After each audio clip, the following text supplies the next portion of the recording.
제가 잠깐 기도하고 우리 하나님 말씀 전하도록 하겠습니다. 좋으신 주님 감사합니다. 오늘도 화창하고 따뜻한 날씨를 허락하셔서 저희들 주님 안에서 이렇게 예배드릴 수 있도록 해주시니 감사합니다. 밤이나 낮이나 언제나 우리와 함께 하시는 주님의 그 은혜를 우리가 늘 느끼며 또 깨달으며 살아가는 우리들 되게 하여 주시옵소서. 오늘도 말씀을 통해서 주님 주신 은혜에 가득하게 하시고 주의 성령이 임할 수 있도록 도와주시옵소서. 예수님의 이름으로 기도합니다. 아멘. 할렐루야. 할렐루야. 반갑습니다. 오늘도 주님 전에 예배드리러 나오신 여러분들을 주님의 이름으로 환영합니다. 또 여러 가지 사정이 있으셔서 못 오신 분들도 계신데 나중에 영상으로 보실 때에도 동일한 은혜가 있으시길 바라고 좋아요 꼭 눌러주시기 바랍니다. 한번 해보고 싶었어요, 저도. 더우니까 기운 빠지실까봐 한번 웃자고 드린 말씀이고요. 오늘도 덥지만 우리 하나님의 시원한 성령의 역사가 여러분에게 임하길 축원합니다. 지난주에 제가 인터넷으로 이렇게 뉴스들을 보다가 굉장히 재밌는 뉴스를 보았습니다. 재밌다? 재밌다라는 표현이 조금 안 맞을 수도 있겠네요. 어쨌든 흥미로운 기사였습니다. 스위스 시계 혹시 좋아하시나요, 여러분들? 명품 시계 중에 오메가라는 시계가 있어요. 오메가. 오메가 시계가 한 경매에서 우리나라 돈으로 약 44억, 작은 돈이 아니에요. 44억이나 되는 거금을 들이고 자기네 회사 제품을, 그러니까 옛날 제품을 60년 전에 나왔던 자신의 회사의 제품을 사들였는데 그게 알고 보니까 가짜였다. 정교하게 제조된 가짜였다라는 기사가 있었습니다. 미국 CNN을 통해서 전 세계에 이제 보도가 됐는데 오메가가 2021년 11월에 세계 3대 경매사 중에 하나라고 해요. 아무 데서나 한 것도 아니고 세계 3대 경매사 중에 하나인 필립스 옥션이 그것도 스위스에서 제네바에서 진행한 경매에서 자그마치 1957년, 굉장히 오래됐죠. 1957년형 스테인레스 스틸 제품인 스피드마스터, 이건 시계 이름이에요. 스피드마스터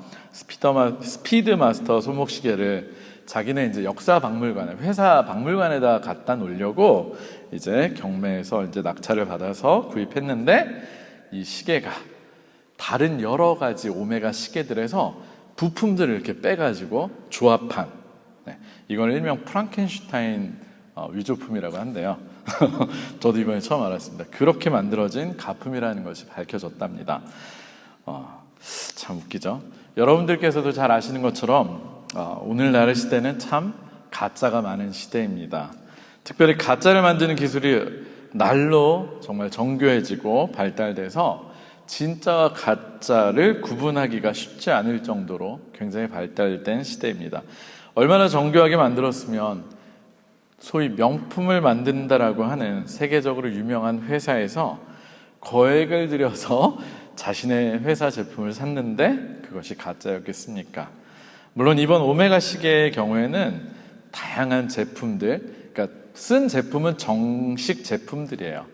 정품에서 이렇게 빼서 조합한 거기 때문에 정품 부품들만을 조합을 해서 만들었고, 또 전직 직원 3명이 계획적으로 가담을 해가지고 그렇게 한 거기 때문에 사기의 성격이 짙은, 어쩌면 속아 넘어갈 수도 있는 그런 성격의 사건이긴 했지만, 그럼에도 불구하고 제조사에서 거액을 지불해서 제품을 구매하기 전에 그 제품의 진위 여부를 분명히 따져봤어야 하는데 그때 알아차리지 못한 것은 그만큼 정품처럼 잘 만들었다는 것을 의미합니다. 말 그대로 정품 같은 위조품이었던 것입니다. 어쨌든 이번 1년의 사건으로 아마 제 생각에는 오메가 시계는 명성과 자존심에 상당한 손상을 입었을 것이 분명합니다. 꼭 이런 시계와 같은 물건이 아니더라도 오늘날 우리 사회에서는 다양한 부분에서 가짜가 많고 또 가짜가 판을 치는 세상이라고 볼 수 있습니다. 겉으로 저마다 진짜라고 막 주장하는 그런 소문들이 너무나 많고 소식들도 많은데 결국에는 나중에 가짜 뉴스로 판명나는 그런 것들도 많고, 또 심지어 어떤 사람들은 자신의 학력을 속이고 경력을 속여서 가짜 인생을 살다가 들통이 난 사람들도 많습니다. 얼마 전에 한국의 뉴스를 보니까 의사 생활을 30년간 하고 네, 정말 표창장도 받고 뭐 이런 사람이 알고 보니까 의대 다니다가 졸업을 못한 사람이 그냥 의사 흉내를 내고 있었던, 의대를 그래도 가긴 갔어요. 다행히 졸업을 못하고 의사면허를 따지 못한 사람이었는데 그러다가 들통난 사람도 있었습니다. 그런데 이것은 안타깝게도 우리들의 신앙에 있어서도 마찬가지입니다. 2000년 기독교의 기나긴 역사를 통틀어서 지금까지 끊임없이 이단들이 출현하고 사라지고를 반복했으며 지금도 여전히 이 땅에 수많은 이단들이 있습니다. 얼마 전에 넷플릭스에서 방송된 다큐멘터리 혹시 보신 분 계신지 모르겠습니다.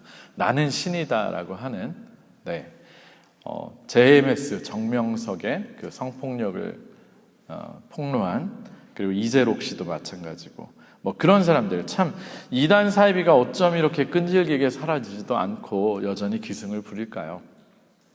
이미 교주가 죽으면 끝나겠지라고 생각을 했는데 교주가 죽어도 이어지고 있는 통일교, 여전히 건재하고 여전히 돈도 많고 여전히 세계적으로 영향력을 많이 끼치고 있습니다. 통일교도 그렇고요.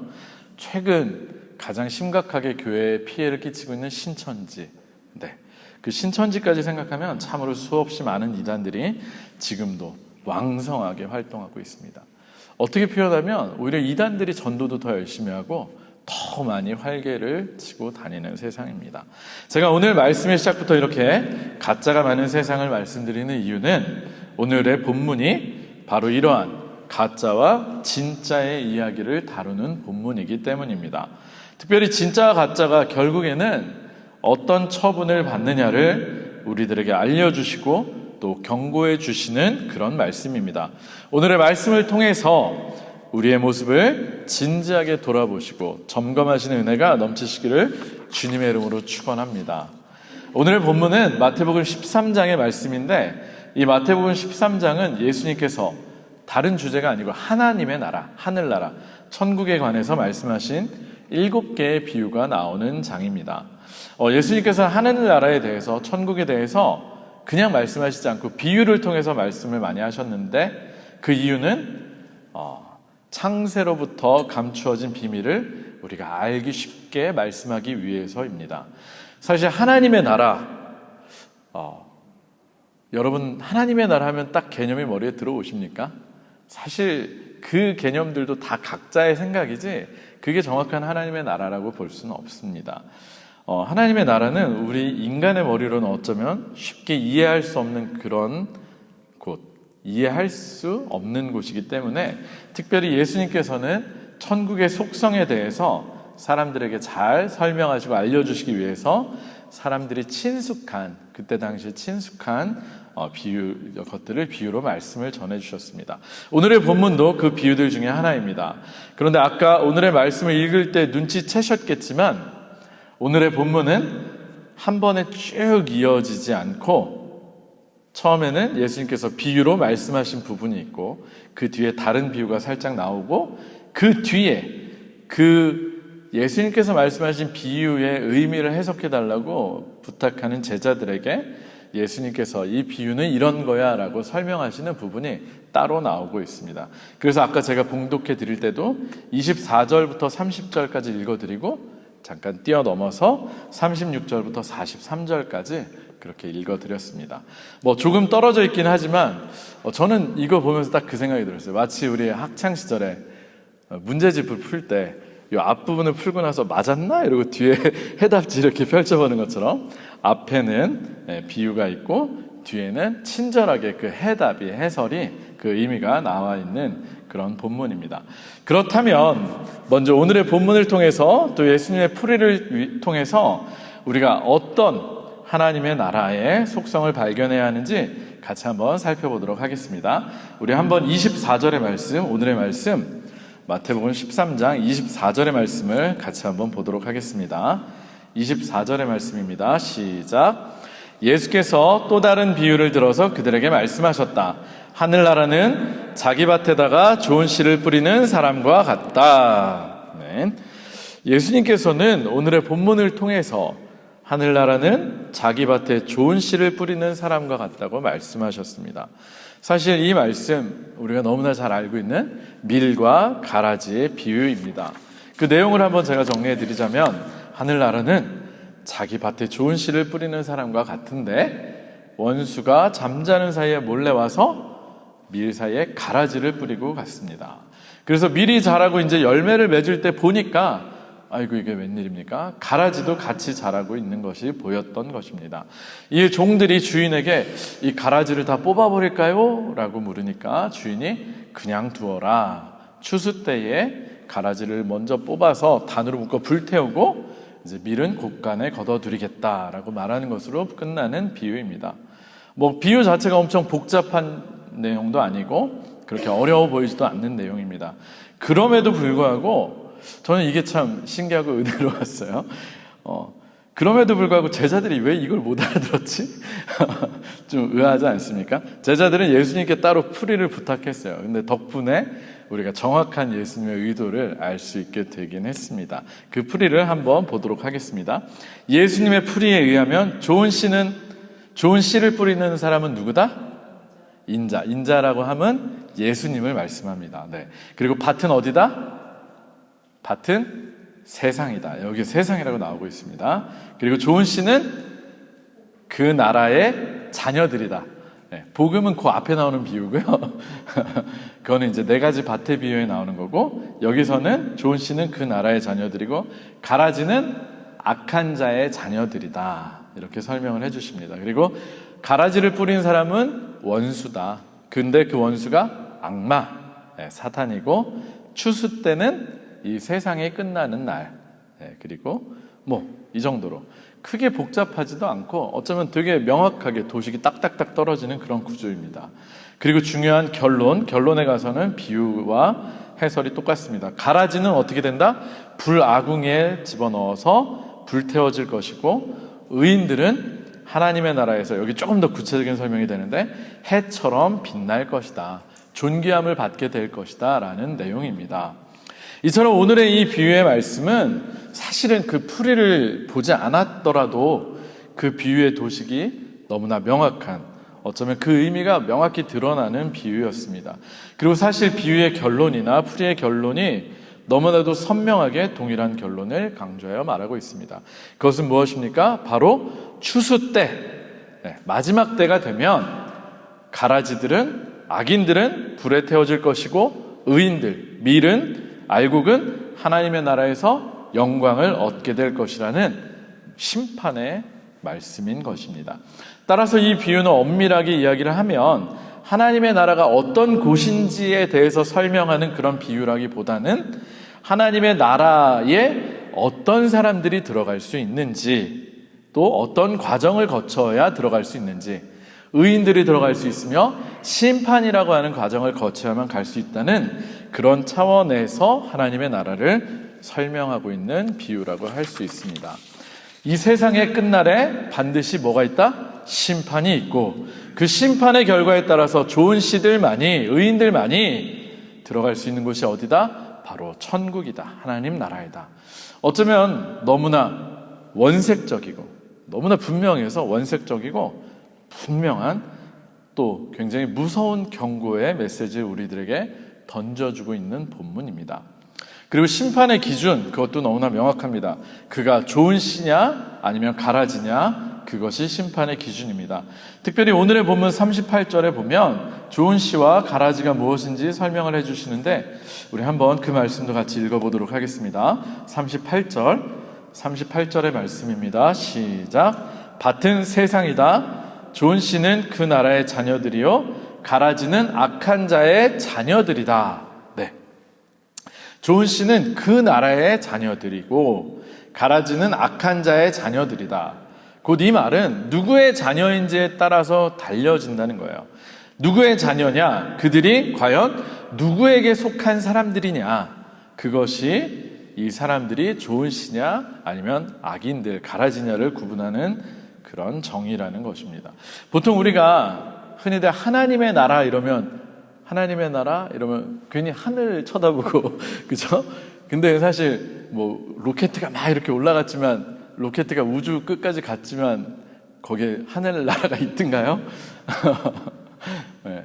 없는 것 같아요. 그죠? 어디 있는지 잘 모르겠어요. 공간적으로는. 사실은 성경에서 말하는 하나님의 나라는 이런 공간적인 하늘의 나라라는 개념보다는 하나님의 나라란 하나님께서 통치하시는 나라.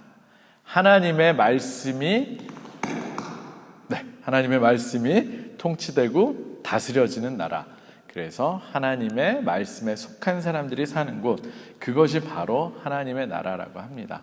어떤 공간적인 개념도 있겠죠. 우리가 죽어서 가는 천국 공간 분명히 있을 거예요. 근데 그 공간적인 개념 플러스 실제로는 하나님의 영역, 하나님의 다스림이 이루어지는 그 영역을 얘기합니다.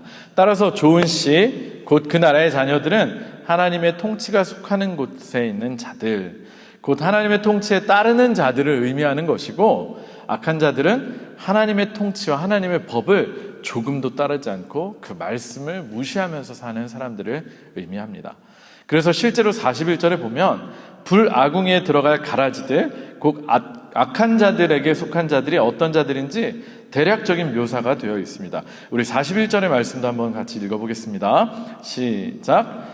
인자가 천사들을 보낼 터인데 그들은 죄짓게 하는 모든 일들과 불법을 행하는 모든 사람들을 자기 나라에서 모조리 끌어 모아다가 41절을 보면 죄짓게 하는 모든 일들과 불법을 행하는 모든 사람들이라고 가라지에 대해서 분명히 풀어주고 있습니다.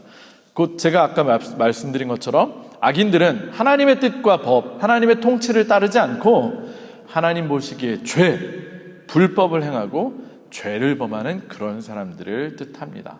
결국 이것은 그들이 무엇을 따라 삶을 살고 또 그 사람들이 그래서 이루어내고 있는 삶의 열매가 무엇인지에 따라 그들이 어디에 속한 사람인지가 드러나게 되어 있고, 결국 이것은 마지막 때에 최후의 심판을 통해서 반드시 가려진다는 것을 우리들에게 명확하게 분명하게 말씀해주고 계신 것입니다. 따라서 이 말씀을 통해서 앞서도 우리가 봤지만 반드시 우리가 잊지 말고 붙잡아야 할 하늘나라 천국에 대한 교훈은 이 세상의 끝에 반드시 하나님의 심판과 최후의 심판과 천국과 지옥으로의 가르는 그런 구분이 있다는 사실입니다. 여러분들은 준비되셨습니까? 여러분들은 알고 계십니까? 네, 그러리라 믿습니다. 그 심판에서 좋은 씨로 구분될 수 있도록 우리는 하나님의 통치를 따르는 삶, 하나님의 법을 늘 지켜 행하는 사람들이 되어야 한다는 것을 우리들에게 오늘의 말씀은 강력하게 말씀하고 계신 것입니다. 바라기는 이 자리에 계신 우리 모든 성도님들 다들 좋은 씨가 되셔서, 좋은 씨로 분류가 되셔서 하나님의 나라에서 정말 해처럼 빛나는, 존귀하게 빛나시는 여러분들이 다 되시기를 주님의 이름으로 축원합니다. 네. 그런데 설교 마치는 줄 알았죠. 그런데 처음 비유에는 나오지만 뒤에 비유의 풀이에서 전혀 나오지 않고 해설되지 않는 부분이 한 부분이 있습니다. 혹시 여러분들 무슨 부분인지 눈에 보이십니까? 비유에는 나왔는데 이 해설에서, 설명 부분에서 빠진 부분이 있습니다. 한번 성경을 보시면서 한번 생각해 보시기 바랍니다. 처음에 예수님께서 사람들에게 말씀하신 비유 속에 나오지만 제자들에게 풀이할 때는 나오지 않았던 내용, 그것은 바로 오늘의 말씀을 통해서 제가 중점적으로 설명해 드리고 싶고 또 은혜를 나누고 싶은 부분입니다. 그것은 무엇이냐면 예수님께서 처음 비유를 말씀하실 때는 말씀하셨지만 빠진 것, 그것은 종들이 가라지를 뽑겠습니다 라고 할 때 아니다, 뽑지 말아라라고 예수님이 말씀하시거든요. 그러면서 뽑지 말라고 하신 이유가 있습니다. 그 이유가 바로 우리가 눈여겨보아야 할 이 비유에 또 숨겨져 있는 핵심적인 내용입니다. 우리 함께 오늘의 본문 28절에서 29절의 말씀을 함께 읽도록 하겠습니다. 오늘의 본문 28절에서 29절입니다. 시작. 주인이 종들에게 말하기를 원수가 그렇게 하였구나 하였다. 종들이 주인에게 말하기를 그러면 우리가 가서 그것들을 뽑아버릴까요? 하였다. 그러나 주인은 이렇게 대답하였다. 아니다. 가라지를 뽑다가 가라지와 함께 밀까지 뽑으면 어떻게 하겠느냐. 아멘. 어떻게 보면 앞쪽에 나오는 비유에서 분량적으로 굉장히 큰 비중을 차지하고 있는 부분임에도 불구하고 예수님께서 뒤에서 비유를 풀어주실 때 다시는 언급하시지 않은 이 내용이 저에게는 이 말씀을 준비하면서 묵상을 하면 할수록 점점 더 큰 은혜와 감동으로 다가왔습니다. 사실 우리들이 살아가면서 이 세상을 바라보면서 하나님이 정말 살아계시는 것이 맞나? 라고 회의가 들 때가 종종 있습니다. 혹시 여러분들은 그럴 때 없으십니까? 정말 이 세상 돌아가는 꼴을 보면 이거 정말 하나님이 살아계신 거 맞아? 또 나에게 닥쳐오는 상황들 보면 정말 하나님 살아계시다면 이렇게 하실 수 없을 텐데, 그런 생각 든 적 없으십니까? 하나님께서 선하시고 완전하신 하나님이신데 그런 하나님께서 만드신 이 세상에 왜 이토록 악이 많을까? 왜 이렇게도 악한 사람들이 많을까? 그리고 어째서 그 악은 점점 더 강력해지고 그 영향력이 점점 더 커질까? 그런데 왜 하나님은 계속해서 침묵하고 계실까? 그런 회의 들어보지 않으셨습니까? 실제로 이 주제는 신학에 있어서도 굉장히 중요한 주제로 다루는 소위 신정론이라고 하는 문제를 다루고 있는 핵심 질문입니다. 어떻게 이 세상에 이렇게 악이 만연하고 있는데 하나님께서는 침묵하실 수 있을까? 혹시 그렇게 생각해 보시지 않았습니까? 사실 그러한 일들 때문에 혹자들은 하나님의 존재를 부정하기도 합니다. 이 세상 돌아가는 꼴을 봐. 이걸 보면 분명히 하나님 안 계신 게 맞아. 그렇게 얘기하는 사람들도 있습니다. 물론 저는 이번 설교를 통해서 그 문제를 직접적으로 다루지는 않겠습니다. 그리고 사실 그것은 굉장히 어려운 문제 중에 하나입니다. 그러나 오늘의 본문에서 예수님께서 어느 정도 그에 대한 대답을 해주고 계시고 그 안에는 우리가 미처 이 비유에서 생각하지 못하고 놓칠 수 있는 중요한 하나님의 은혜가 깊이 새겨져 있습니다. 앞서 우리가 읽은 것처럼 밭에 가라지들이 자라나서 밀과 함께 자라는 것을 본 그들의 종들은 즉시로 가서 그 가라지들을 뽑아버리겠다고 주인에게 말합니다. 하지만 주인은 우리가 함께 읽은 것처럼 극구 그것을 말립니다. 그런데 그 말리는 이유가 다른 것이 아니었습니다. 가라지가 귀해서도 아니고 가라지를 뽑는 것이 불가능해서도 아니고 단 하나의 이유 때문이었습니다. 그것은 무엇입니까? 가라지를 뽑다가 함께 밀도 뽑게 될까 봐 염려가 되어서 그대로 두라고 하신 것입니다. 할렐루야. 주인은 가라지를 뽑다가 밀 하나라도 함께 뽑히게 되는 것을 막기 위해서 정말로 단 하나의 밀까지도 아끼는 그 마음이 있었기 때문에 그 가라지들을 그냥 두라고 한 것입니다.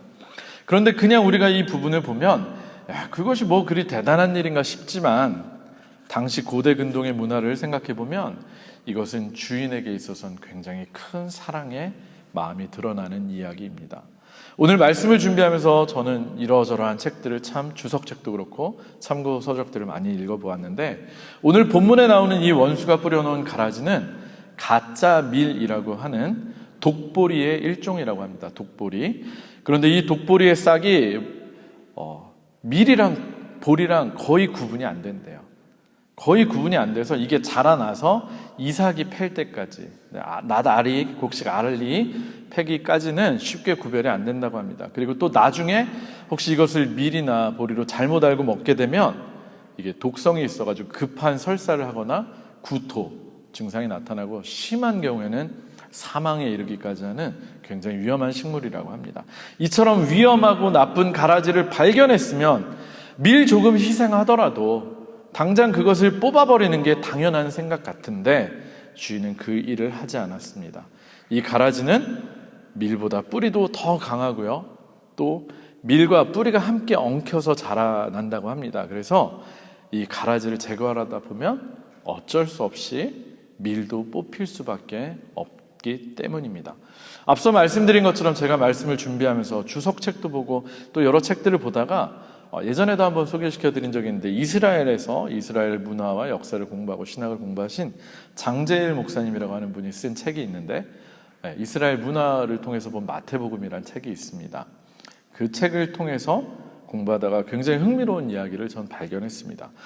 오늘날 우리가 흔히들 우리의 관점에서 원수라고 하면 어떤 사람을 원수라고 합니까? 보통은 내게 굉장히 큰 피해를 준 사람, 나에게 굉장히 악하게 군 사람, 못되게 군 사람이라고 생각을 하지 않습니까? 그런데 예수님 당시의 고대 사회에서는 공동체로 살아가는 시대였고, 특별히 명예와 수치가 그들의 삶에서 가장 최고되는 가치로 여겨지던 시대였습니다. 그래서 성경에서 기술하고 있는 원수의 개념이 물론 아까 우리가 앞서 본 지금의 개념도 포함하겠지만 오늘날 우리의 관점에서 보는 원수와는 조금은 더 다른 차이가 있습니다. 즉 성경시대에 사용된 원수는 당시 사회의 가장 귀중한 가치였던 그 공동체를 파괴하려는 시도를 하는 사람이나 아니면 개인이나 공동체의 가장 소중한 가치가 뭐라 그랬죠? 명예라고 했잖아요. 그 명예에 타격을 가함으로써 수치심을 안겨주려고 시도하는 사람들이었다고 합니다. 사실 예수님께서 본문을 통해 말씀하시는 원수도 어쩌면 이러한 개념에 기초한다고 볼 수 있습니다. 실제로 원수는 밀수확을 방해해서 그저 경제적인, 재정적인 피해를 주기 위해서 가라지를 뿌리고 간 것이 아닌 것처럼 보입니다. 만약 그러려고 했으면 아예 밀밭을 몰래 갈아엎어버리거나 사실 수확을 앞두고 있을 때 불을 질러버리면 가장 간단하게 될 수도 있습니다. 그러면 홀랑 다 타버리니까 아예 수확을 못하게 되겠죠. 그렇다면 왜 몰래 가라지에 씨앗을 뿌렸을까요?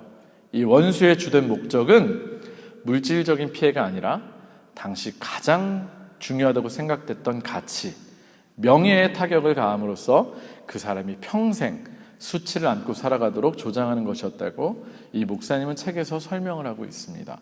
원수의 의도 간단합니다. 가라지가 곡식과 함께 자라므로 그 곡식하고 가라지가 같이 자라고 있는 밭을 보면 여러분들은 그 밭을 볼 때 무슨 생각이 들겠습니까? 아이고 저 주인 진짜 게으르구나. 아이고 그것 좀 미리미리 뽑아놓지 그 관리 안 해가지고 아이고 얼마나 게으르면 저렇게까지 할까. 농사꾼에 대해서 그 밭의 주인에 대해서 그 주인의 게으름을 탓하면서 그 사람이 농사 짓는 사람으로서 밭의 주인으로서 결코 명예롭지 못한 사람이라고 그 사람을 험담했을 거고 뒤에서 수군댔고 그 사람의 명예는 바닥에 떨어졌을 것입니다. 따라서 원수가 와서 가라지를 뿌리고 갔다는 종들이 말할 때 그냥 두라고 말하는 주인의 대답은 이런 배경을 생각해 놓고 보면 명예를 목숨보다 더 중요하게 생각하고 수치는 절대로 받아들이지 않으려고 했던 당시 사람들의 입장에서는 사실 이해가 되지 않는 굉장히 놀라운 말씀이었던 것입니다. 비록 주인은 온 동네 사람들이 자신을 욕하고 손가락질을 한다 해도 자신의 명예보다 곡식밭에 나달 하나를 더 소중하게 생각하는 사람이었다는 것입니다. 저는 바로 이 내용을 읽으면서 하나님 나라가 정말 이런 곳이구나라고 다시금 깨달을 수 있었습니다.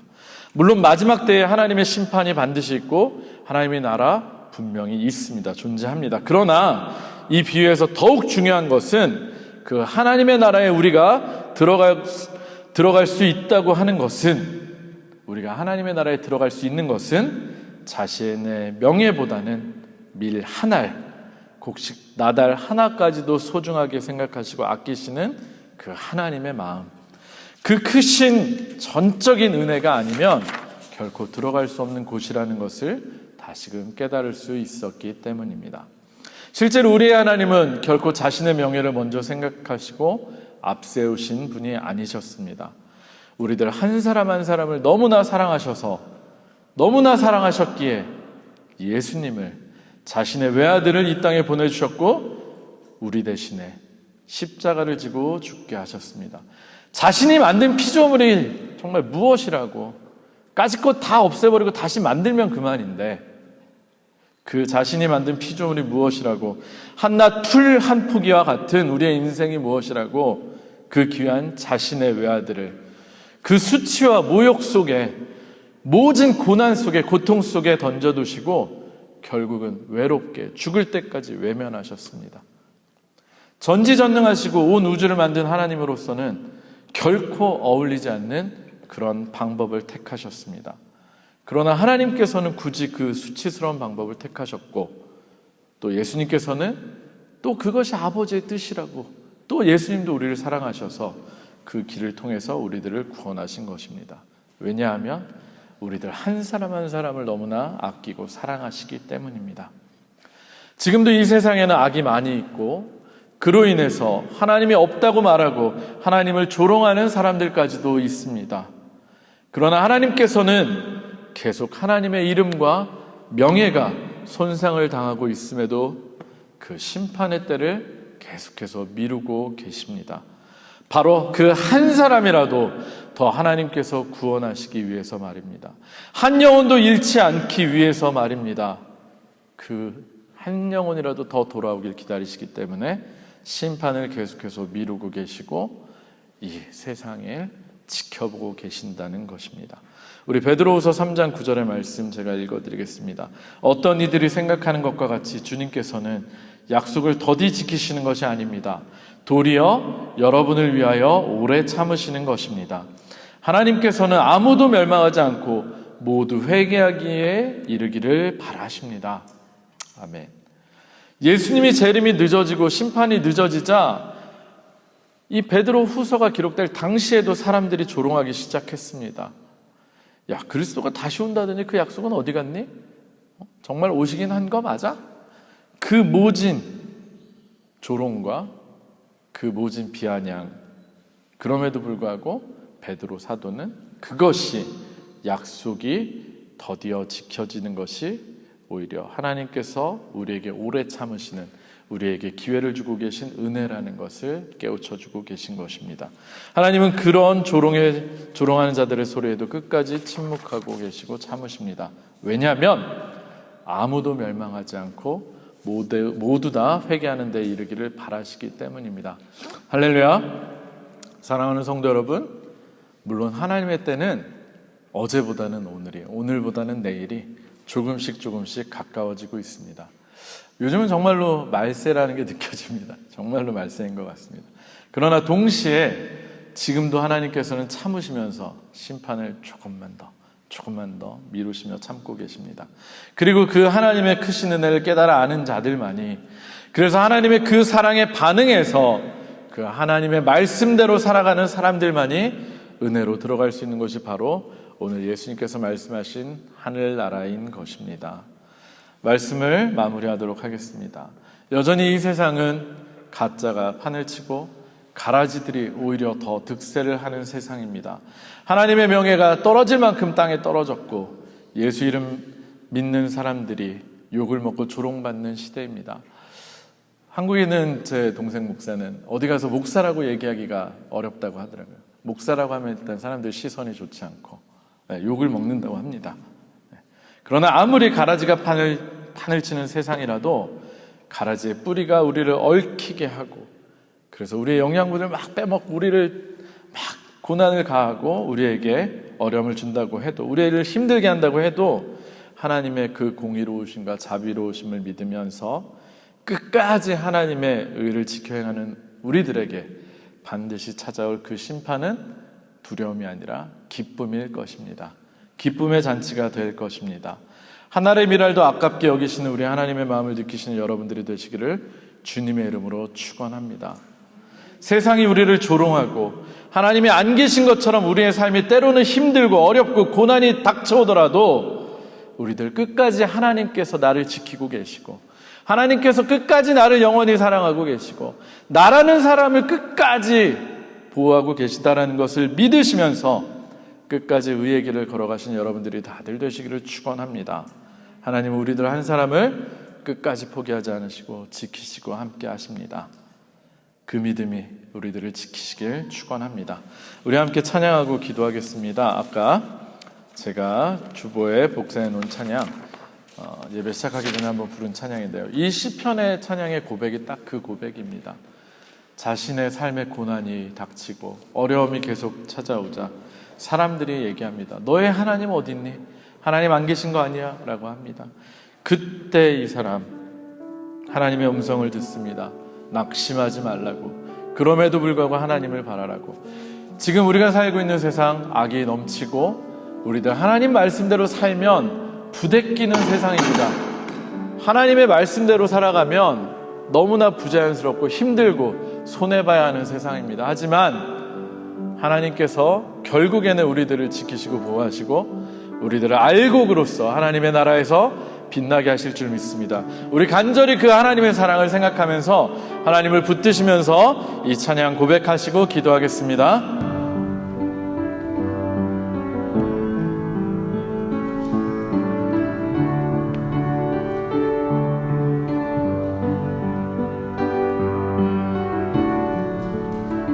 사슴이 시냇물을 찾기에 갈급한 같이 사슴이 시냇물을 찾기에 갈급함 같이 내 영혼이 주를 찾고자 주를 갈망합니다.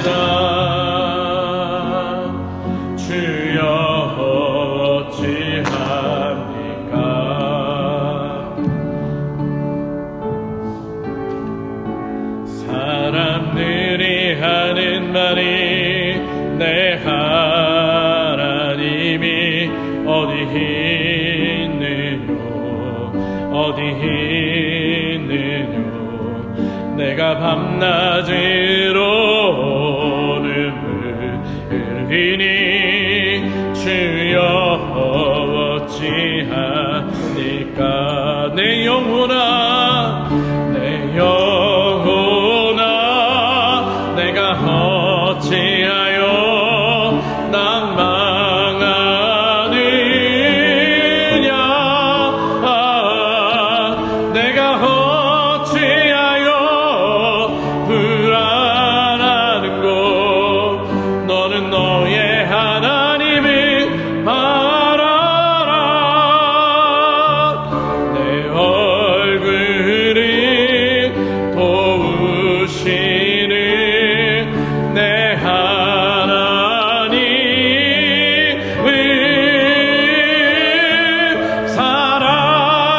살아계시는 내 하나님을 너는 너의 하나님을 바라 내 영혼아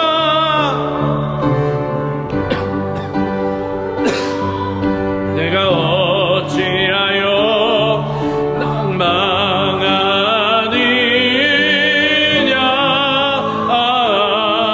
내가 어찌하여 불안하는고 너는 너의 하나님을 바라라 내 얼굴을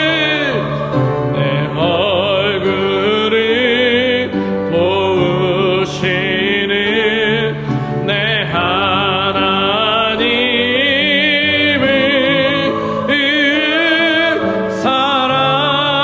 살아계시는 내 하나님을 너는 너의 하나님을 바라라 우리 시간에 한번 같이 기도합시다. 오늘의 비유를 그냥 쉽게 생각해보면 단순히 최후의 심판이 있다는 것 우리는 알고 기도해야 된다 이런 교훈처럼 보여집니다. 하지만 그 교훈의 이면에 정말 악한 세상이 계속되고 있음에도 하나님의 이름이 조롱당하고 있고 하나님의 명예가 땅에 떨어지고 있음에도 한 알의 밀알도 땅에 떨어지는 것을 원치 않으시기에 여전히 참으시며 인내하시며 우리들에게 기회를 주고 계신 하나님의 사랑이 발견됩니다. 우리 그 사랑이 우리를 지키는 힘이 되기 원합니다. 사실 세상살이 쉽지 않고 정말로 하나님 말씀대로 산다는 것 더더욱 쉽지 않습니다. 어디 가나 손해봐야 하고 어디 가나 내가 먼저 양보해야 되고 어디 가나 내가 먼저 용서해야 되고 어디 가나 내가 먼저 희생해야 하고 어디 가나 내가 낮은 곳을 자처해야 되고 어디 가나 그리스도인의 삶은 사실은 쉽지 않은 삶입니다. 하지만 우리가 그렇게 살아가고 있을 때 하나님께서는 우리를 지켜보고 계시고 우리가 땅에 떨어지지 않도록 우리를 지켜 보호하십니다. 때가 될 때까지 우리를 참으시면서 우리를 보호하시고 우리를 붙드십니다. 하나님의 그 인도하심을 온전히 받는 우리가 되기 원합니다. 이 시간 한번 기도합시다. 하나님, 내가 때로는 힘들고 지쳐도 말씀 붙들고 하나님 알곡으로의 삶을 살게 하옵소서. 나를 끝까지 붙들어 주시고 특별히 이 세상에 하나님께서 기다리고 계신 그 영혼들을 하나님께로 인도할 수 있는 우리들 되게 해달라고, 우리를 사용해 달라고 이 시간에 한번 통성으로 기도하겠습니다. 주신 하나님 감사합니다. 하나님의 말씀을 통해서 아버지 다시 한번 하나님께서 우리를 얼마나 사랑하신지를 깨닫게 하시니 감사합니다. 하나님 아버지, 단순히 말세에 우리에게 심판이 있다는 것으로만 두려워하고 또 경고의 말씀으로 받지 않게 하여 주시옵소서. 오히려 그 심판에 연기됨에 있어서, 심판이 지연됨에 있어서 이 악한 세상이 계속되고 있음에도 참고 계시고 인내하고 계시며, 우리 한 사람이라도 더 구원하시기 위해서 명예가 떨어지더라도 하나님 참고 계신 그 하나님을 발견하는 우리들 되게 하시옵소서. 하나님께서는 단 하나의 미랄도 희생되기를 원치 않으시는 사랑의 하나님이시며 긍휼의 하나님이시며 우리의 하나님이십니다. 그 하나님의 약속을 붙들고 우리들 끝까지 이 땅 가운데 하나님의 통치 아래, 하나님의 질서 아래, 하나님의 말씀 아래 붙들려 사는 우리들 되게 하여 주시옵소서. 이 세상 사람들이 우리를 비웃고 조롱하여도, 이 세상 사람들이 하나님이 없다고 할지라도 우리들은 그 하나님의 약속을 붙들고 지금도 살아 역사하시며 우리에게 힘주시고 우리를 붙드시는 그 하나님을 바라보며 우리들 믿음의 여정을 걸어가는 우리들 되게 하여 주시옵소서. 특별히 그리고 우리 주변에 여전히 하나님께서 돌아오라고 기다리고 계신 그 이웃들에게 하나님의 복음을 온전히 전할 수 있는 우리들 되게 하여 주시옵소서. 아버지의 사랑을 다시금 깨닫게 하시니 감사합니다. 더 깊은 은혜를 느끼게 하시니 감사합니다. 가라지를 남겨두신 그 은혜를 우리가 깨닫게 하시니 감사합니다. 우리들 참으로 주님의 말씀 안에 바로 서는 귀한 알곡이 되게 하여 주시옵소서. 좋은 씨앗이 되게 하여 주시옵소서. 아버지 하나님 감사합니다. 오늘 말씀을 통해서 우리들에게 다시 한번 주님의 사랑의 음성을 듣게 하시니 감사합니다. 하나님, 오래 참아주시는 은혜에 감사드립니다. 우리에게 여전히 기회를 주심에 감사하고 또 우리들에게 하나님의 말씀을 전할 수 있는 사명을 주셨음에 감사합니다. 하나님, 우리들 그 은혜에 감격해서 그 사명 잘 감당하는 우리들 되게 하시고 날로 정말 하나님의 사랑 안에 무럭무럭 자라나는 참된 열매를 많이 맺는 알곡들이 다 되게 하여 주시옵소서. 하나님께서 함께 하시고 역사하셨음에 감사하며 모든 말씀 예수님 이름으로 기도합니다. 아멘.